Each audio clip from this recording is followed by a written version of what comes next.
If Odell Beckham Jr. is traded, it will be the single biggest trade, most prominent player traded in over a decade in this league. The last trade of this caliber player happens with another guy that CC knows very well, Randy Moss. When he went from Oakland to the Patriots in 2007, and now Randy, I understand, in Oakland was not coming off his best year. He was coming off. This would be bigger than that. Right, given where he was, it would probably be the next Well, there best wasn't thing. a lot of people willing to give Randy Moss that chance. Now, New England taking him and what he went on to do afterwards, I think, made it a bigger story. So then, but right now, I mean, if Odell, if he was free, if the Giants were looking for someone, I mean, there would be a dozen teams that would be calling him at least. Well, that's the other. I'm glad you mentioned that. Because we don't see players of this caliber traded. Like, we see B-plus players traded, and it's shocking. Marcus Peters being traded when LaShawn McCoy was traded a few years ago. Percy Harvin, when he went for a first-round pick a few years ago. Those guys are B-plus players, maybe A-minus player in Marcus Peters. But when you're talking about other teams, I do also want people to understand what it would take to go get Odell Beckham. Like, oh, the Cowboys could use number one. Okay, go trade Zach Martin. You're all-pro guard. Because the Giants need interior lineman. Okay, maybe the Browns are going to draft a quarterback number one. They would like to have a true number one wide receiver. Okay, how about the 4th and the 33rd pick if you want to go get Odell Beckham Jr.? Green Bay, that wouldn't be enough. I was just going to say, do you think that would even be enough for the Giants? 4 and 33 for Odell. No, if I traded with Cleveland, made a deal with Cleveland, I need Jarvis Landry and I need 2 picks. So I need at least another first rounder. Because what you're saying is you can't trade Odell and not get a wide receiver back. You can't go into the draft. I mean, Odell Beckham's 25 years old. The number one receiver in the draft, Calvin Ridley, Alabama. Guess how old he is?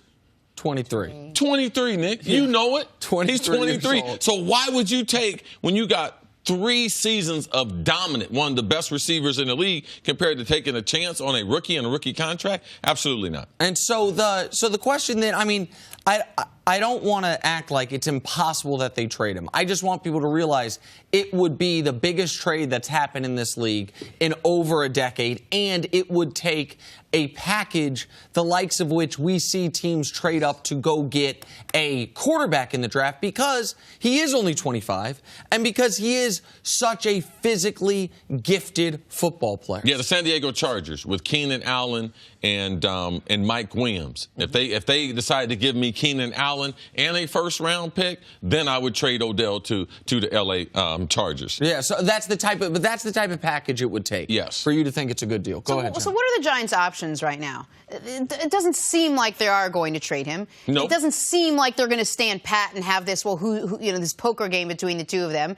And it just doesn't seem like the Giants have 2 options. Everyone knows they have the option to trade him. But they have 2 options, real options. They either sign him before the season or sign him during the season. Like, there are no other 2 options. You don't want to go into next year making him a franchise player. You either want to sign him before the season, either June or early July, or you've gotten so close to the deal that you let him know that we're working on it and it's going to get done during the season. CC, you asked earlier, like, what I thought your level of disappointment with this whole situation is. Because you are not only friendly with Odell or friends with Odell, but you're a guy that he asked to come into his life as a mentor, that I've been in the rooms, adamant, talking about wanting to improve his image and improve his behavior, and seemingly has been, for one reason or another, unable to do it. So I've been thinking about that throughout the show, and you also have brought up the greatest New York Giant ever in Lawrence Taylor, who had an amazing career, maybe the greatest player ever in the history of his position, but never got his life on track to this day the way he would have liked it. When it comes to Odell, I think Odell, the football player, overwhelmingly likely is going to be fine. I think the talent is so overwhelming that I think Odell's going to go on to make more Pro Bowls. I think Odell's going to go on to have more seasons where he looks like the best receiver in the league. And I think if the Giants don't pay him, someone's going to pay him. He's going to make a ton of money playing football. The question I think that is coming up with Odell, and I think one of the reasons it can be so, I don't want to say tough for you, but so frustrating, it's perfect, is because the question is, like, is Odell outside of football going to be okay? Is Odell going to matured to a level to where he is equipped to handle his level of celebrity and fame, which, by the way, is hard for anyone to handle. And that is to me what is more bigger in question after this video, rather than is Odell going to have another 1,500 yards when he's healthy? Like, I would guess he is. Is he going to make another Pro Bowl? I would guess he is. Is he going to become the highest paid player at his position? I would guess he is. The other stuff is the stuff I don't know about. No, we don't know about that. And one thing that I see, and I see a lot of players, even who have great careers, they live with a tremendous amount of regret.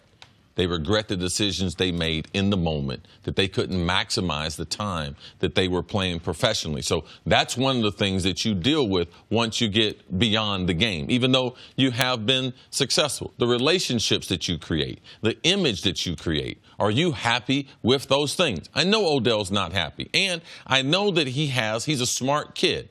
He's more than capable to be able to handle fame. But when you continually try to put yourself into the media and into situations that you want people to look at you, to me, you're losing track of what being a pro athlete is about. It's about grooming yourself on a stage and playing at the highest level. It's not about what people think, how famous you are, how many parties you can go to, how many celebrities you've met. To me, Odell's lost his way as far as being a great player and the things that are really, really important along the journey to being a great player. So is there any way that the people around him are possibly suggesting maybe the media capital of the world isn't the place for you to receive this large contract and to play out the next couple of years where you already have some control issues off the football field? Maybe this isn't the best place for you to try to make your name. And there's as optics anywhere. Receiver. There's nowhere he's going to be able to hide. There's no better place to play football than in New York and with the Giants. But football isn't his problem. He's great at football. But this thing happened in France.